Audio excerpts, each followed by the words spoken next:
उसके घर में इतनी गरीबी थी कि जब वो चौथी क्लास में था तो उसके पिता उसकी पढ़ाई छुड़वाकर उसको काम पर लगाना चाहते थे। टीचर के समझाने पर जैसे तैसे पढ़ाई तो बच गई, लेकिन जिंदगी आसान नहीं हुई। उसने अपनी पढ़ाई का खर्च उठाने के लिए होटल में वेटर का काम किया, पिता के काम में हाथ बटाया। वो पढ़ता जा रहा था बिना ये जाने कि उसको बनना क्या है। लेकिन एक बार एक अधिकारी ने उसके पिता से रिश्वत मांगी और उस दिन शेख अंसार अहमद ने यह तय कर लिया कि वो एक अधिकारी बनेगा। महाराष्ट्र पीसीएस की परीक्षा वो पास नहीं कर पाया, लेकिन यूपीएससी की परीक्षा उसने पहली कोशिश में ही न सिर्फ पास कर ली, बल्कि 361वीं रैंक भी हासिल की।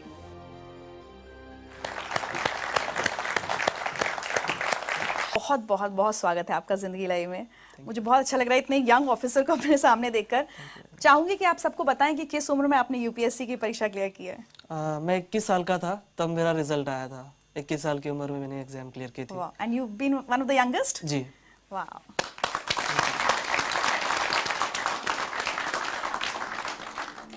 बहुत गरीबी के दिन देखे हैं बचपन में? जी हाँ, बिल्कुल, क्योंकि मेरे पिताजी जैसा एक ऑटो रिक्शा ड्राइवर थे और जो बीपीएल फैमिलीज होती है, बिलो पॉवर्टी लाइन, जो घर आपने देखा अभी, वो घर भी हमें उसी के तहत मिला था। तो एक बिलो पॉवर्टी लाइन की फैमिली में मैं पैदा हुआ था। अच्छा, ये क्या हालात बन गए थे कि आपके फादर को स्कूल जाकर ये कहना पड़ा कि मैं इसको नहीं पढ़ा पाऊंगा? मेरे पिताजी को किसी ने बताया कि इसको पढ़ा के कौन सी नौकरी लगनी है, सरकारी नौकरियां नहीं है और हमारी कम्युनिटी के लोगों को नौकरियां नहीं मिलती, कोई नौकरी नहीं देता, उससे इसको पढ़ा के कोई मतलब नहीं है, आप इसी किसी काम को लगा दीजिए, घर में 2 पैसे आ जाएंगे। एक मैसेज सुनवाते हैं आपको। जब उसके पिताजी स्कूल में आए तो वो बोले उसका नाम निकालने का है, अब वो उसको स्कूल में नहीं रखने का। फिर मैंने बोला क्या करेंगे फिर उसका, वो क्या करेगा? तो उसको कुछ तो भी काम धंधा दे के काम करेगा। तो मैंने बोला ये अच्छा नहीं, और वो जहाँ तक पढ़ना चाहे उसको पढ़ने। इन्हीं की वजह से एक्चुअली मैं आज यहाँ तक पहुँचा हूँ। अगर ये मेरे पिताजी को नहीं बताते तो शायद मैं कहीं रिक्शा चला रहा होता। आपकी अम्मी भी खेत में मजदूरी करती थी घर का खर्च चलाने के लिए? जी हाँ, बिल्कुल। घर का खर्च, और मैं जब पुणे में पढ़ाई कर रहा था तो मेरा भाई भी मुझे पैसे भेज दिया करता था, लेकिन पैसे कभी कभी कम पड़ जाते थे। तो मेरी अम्मी खेत में काम करती थी, लैंड लेबर, तो वो भी उसकी जो कुछ सेविंग होती थी वो मुझे भेज देती थी। चलिए आपके लिए एक और मैसेज। पर आंसर ने पहले पास से रात का भी चिड़चिड़ाक लगा के पढ़ाई करता गया।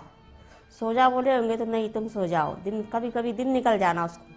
जो पहले पास से पहली से नंबर 1 आते गया तो आखिर तक नंबर 1 ही आया उसका। उसकी पढ़ाई को हमने कोई कमी नहीं आने दी, घर का परिस्थिति बताई नहीं हमने उसको कभी।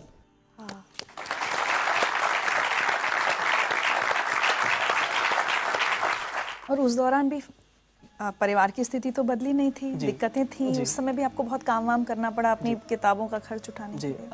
10th में मेरी छुट्टियां चल रही थी और मुझे कंप्यूटर सीखना था। तो MSc IT का कोर्स आता है, वो कोर्स मुझे करना था। उसकी फ़ीस थी लगभग 2,800 समथिंग, उस वक्त उसकी फ़ीस थी। पे करने के लिए पैसे नहीं थे, तो मैंने मेरे अब्बू को बताया कि भाई ये रेस्टोरेंट है, यहाँ पर मुझे काम करना है, मुझे वो लगभग 3,000 रुपये तक कुछ पगार दे रहे हैं। अब्बू ने कहा ठीक है, तुमको करना है तो करो। फिर मैं उस रेस्टोरेंट में काम करता था। सुबह 8 बजे से लेकर रात में 11 बजे तक वो काम होता था। बीच में 2 घंटे छुट्टी मिलती थी, उसमें मुझे मेरा लंच करना होता था और 1 घंटा मुझे वो जो कोर्स है उसकी तैयारी के लिए जाना होता था। हमारे गांव में ही वो होता था और काफ़ी डिफ़िकल्ट था मेरे लिए, क्योंकि मुझे वो बड़ा पॉट लेकर पानी लेकर आना पड़ता था कुएं से निकाल कर। फिर उसके बाद जो कस्टमर्स आएंगे उनको चाय सर्व करना, उनका टेबल वगैरह साफ़ कर देना, ये सब इस तरह का काम एक वेटर का काम था। और उसके बाद जब 10 बजे होटल बंद हो जाता था, गांव में 10 बजे जनरली हमारे बंद हो जाता था, तो 1 घंटा मुझे जो फर्श वगैरह होता था वो सब साफ़ करना होता था बैठ के हाथ से। तो वो काम मैंने किया। My God. तो घर में सिर्फ आप ही सबसे ज़्यादा पढ़े लिखे हैं, बाकी सबकी पढ़ाई छूट गई, काम करने लग गए या शादी हो गई बहनों की? जी, घर में नहीं, पूरी जनरेशन का मैं फर्स्ट ग्रेजुएट हूँ। हमारे पूरी जनरेशन में कोई पढ़ा नहीं है, तो घर का मैं अकेला ही सबसे ज़्यादा पढ़ा लिखा हूँ। और बाकी के जो बहनों की शादी हो गई थी जल्दी, और भाई जब 5th स्टैंडर्ड में था तब से वो मेरे माँ बाप के पास काम करता था। एक मैसेज और सुने। जी। मुझे स्कूल में जाना पसंद नहीं था, यानी मुझे इंटरेस्ट नहीं था उसमें पढ़ने के लिए, पढ़ाई के लिए। और मैं एक बार 6वीं में ही फेल हो गया था। तो जब से मैंने स्कूल छोड़ी और मैंने दिल में ठान लिया कि मैं तो इतना होशियार नहीं हूँ, लेकिन मेरा भाई मुझसे भी ज़्यादा होशियार है, इसलिए मैंने स्कूल छोड़ के अपने मामा की तरफ काम के लिए गया। लेकिन इतना मुझे गर्व है कि मेरा भाई मेरे वजह से कुछ ना कुछ आज बन गया। मेरे सक्सेस का बहुत बड़ा क्रेडिट जो है मेरे माता पिता के बाद मेरे भाई को जाता है। क्योंकि देखिए अक्सर ये होता है कि बड़ा भाई छोटे भाई की पढ़ाई के लिए पैसे खर्च करता है, लेकिन यहाँ उल्टा था। छोटा भाई रात दिन मेहनत करके बड़े भाई को पैसे दे रहा था। ये आपसे छोटे हैं? जी। और मैंने 10वीं की छुट्टियों में काम किया, 12वीं की छुट्टियों में काम किया, कॉलेज के फर्स्ट ईयर की छुट्टियों में काम किया। लेकिन लास्ट के 2 साल जो बहुत अहम थे मेरे प्रिपरेशन के, उस वक्त मैंने कहीं कोई जॉब नहीं की। मुझे जो सारे पैसे थे मेरे भाई पूरी डेट के ऊपर मुझे ट्रांसफ़र कर देता था बैंक में। तो बहुत बड़ी बात थी मेरे लिए। अच्छा एक बात बताइए, कभी आपने अपने अब्बू से शिकायत की कि अब्बू अगर 4th में तब वो नहीं आप मेरे टीचर की बात मानते, अगर मेरी पढ़ाई छूट जाती तो आज मैं IAS ऑफिसर नहीं होता? मैंने कभी मेरे अब्बू से कोई शिकायत नहीं की है। कोई गरीब नहीं चाहता कि उसका बेटा कभी ना पढ़े, कहीं मोल मजदूरी करे चाइल्ड लेबर के तौर पर, कोई बाप नहीं चाहता। लेकिन वो मजबूरियाँ थी उनकी। सो मैं बहुत रिस्पेक्ट करता हूँ मेरे पेरेंट्स की। आज तो वो बहुत फख्र महसूस करते होंगे आपके ऊपर। जी जी जी। एक मैसेज और आया आपके लिए।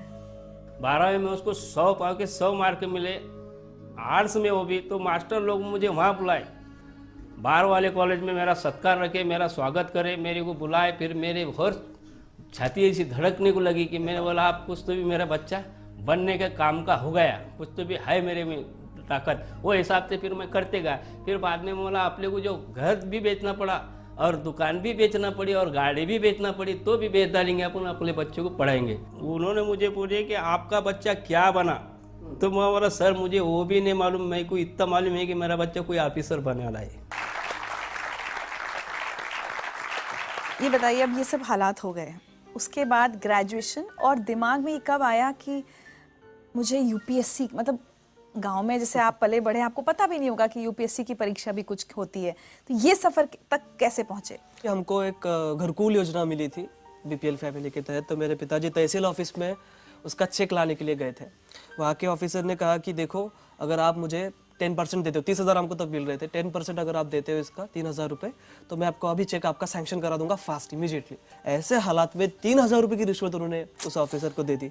तब उस वक्त मुझे रियलाइज़ हुआ कि करप्शन के सबसे बड़े शिकार हम जैसे गरीब लोग होते हैं।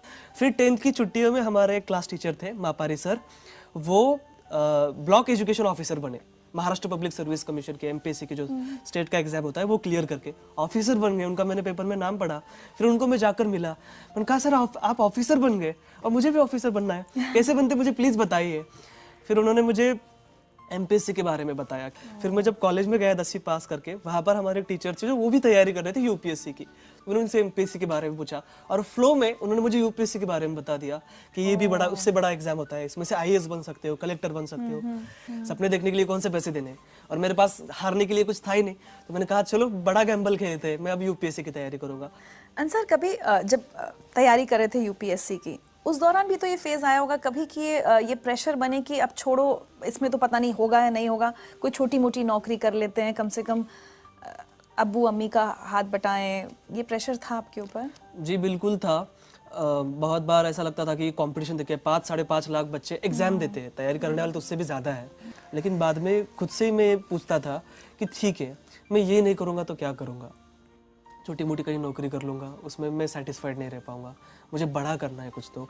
और मैं पढ़ाई भी नहीं छोड़ सकता था क्योंकि देखिए मेरे सामने 2 ही ऑप्शन थे, डू और डाई। इसमें मुझे करना ही था और वही रीज़न है कि मैं इतनी फर्स्ट अटेम्प्ट में 21वीं साल की उम्र में ये क्लियर किया, क्योंकि मेरे पास दूसरा कोई ऑप्शन नहीं था। एक मैसेज और है आपके लिए। जब UPSC मेंस का रिजल्ट लगा उस दिन मैंने तुझे कॉल किया था और मैंने तुझे सबसे पहले बताया कि तू पास हो गया है। उस शाम हम मिले भी थे, तू बहुत खुश और इमोशनल था, मैं भी वो खुशी जाहिर कर रहा था। पर उस इतने बड़े दिन भी तेरे पास खाने के लिए पैसे नहीं थे। हम दोनों ने हमारे घर पे ही खाना खाया था। मेरे लिए ये बहुत बड़ी बात नहीं है कि मैंने तुझे खाना खिलाया, पर मेरे लिए ये अवसर था कि मैंने इतने कम उम्र वाले एक IAS ऑफिसर के साथ खाना खाया।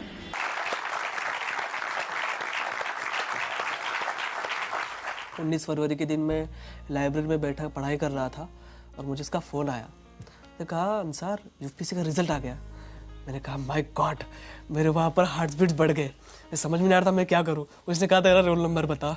मैंने कहा ले लो भाई। मैंने उसको मेरा रोल नंबर भेजा और उसने मुझे कॉल करके बताया कि कॉन्ग्रेचुलेशन, तुम पास हो गए हो। मैं आपको बता नहीं सकता कि वो खुशी क्या थी। मुझे ऐसा लग रहा था कि मैं सातवें आसमान पर हूँ, मेरे पैर ज़मीन पर ही थे, लेकिन मैं बहुत ज़्यादा खुश था। उस दिन शिव जयंती थी, पूना में नगाड़े बज रहे थे और मुझे ऐसा लग रहा था कि ये मेरे जीत के लिए बज रहे हैं। शिव जयंती के दिन मुझे ऐसा लग रहा था कि मुझे गिफ्ट मिल गया हो कोई। मैं बहुत खुश था। मैं मेरे दोस्तों के पास गया, हमने सेलिब्रेट किया। अब डिसाइड किया कि चलो बाहर खाने के लिए चलते हैं। अब जनरली देखिए, एक रूल तो ये है कि जो कुछ जीतता है उसको ही खिलाना पड़ता है, उसको ही बिल पे करना पड़ता है। लेकिन मेरे फ्रेंड्स को पता था कि बंदे के पास पैसे नहीं है, तो उन्होंने कहा कि यार छोड़ो यार, बाहर क्यों जाना, रूम पर ही खा लेते। तो हमने उसके रूम पर ही खाना खाया था।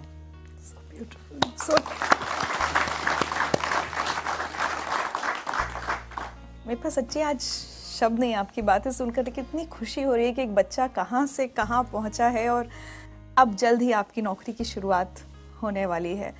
आपको लगता है अंसार, आप जहाँ से आए हैं, आपका जो बैकग्राउंड है, क्या वो आपको एक अलग ऑफिसर बनाएंगी?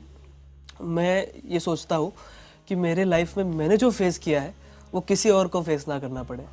तो जाहिर सी बात है कि मैं एक अच्छा ऑफिसर बन पाऊँगा। मेरे साथ वो मोटिवेशन रहेगा। जब भी मैं किसी बच्चे को कोई काम करते हुए देखूंगा तो मुझे वो फील आएगा कि कुछ साल पहले मैं भी ऐसा काम कर रहा था और मुझे बहुत बुरा लगता था जब मैं किसी को चाय सर्व करता था या किसी का टेबल साफ़ करता था। तो वो फीलिंग आएंगी और मैं उसके लिए काम करूँगा। तो मुझे लगता है कि मैं एक अच्छा ऑफिसर बन पाऊँगा just because of my background. आज अगर पीछे मुड़ के देखते हैं और अपनी ज़िंदगी की कोई एक चीज़ बदलना चाहें तो क्या होगा?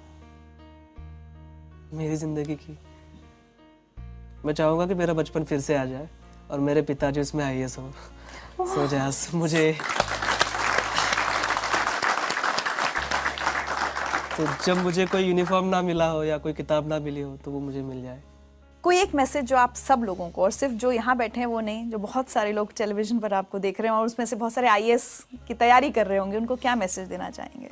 जी, मैं उनको यही मैसेज देना चाहूँगा, एक रिक्शा चलाने वाले का लड़का अगर IAS बन सकता है, जिसने अपनी लाइफ में सारे ऑड्स देखे हो, तो मुझे ऐसा लगता है कि हमारे देश का कोई भी बच्चा, और गरीब से गरीब बच्चा भी, और किसी भी मजहब का बच्चा IAS बन सकता है। आप सभी को मेरी बहुत बहुत शुभकामनाएं।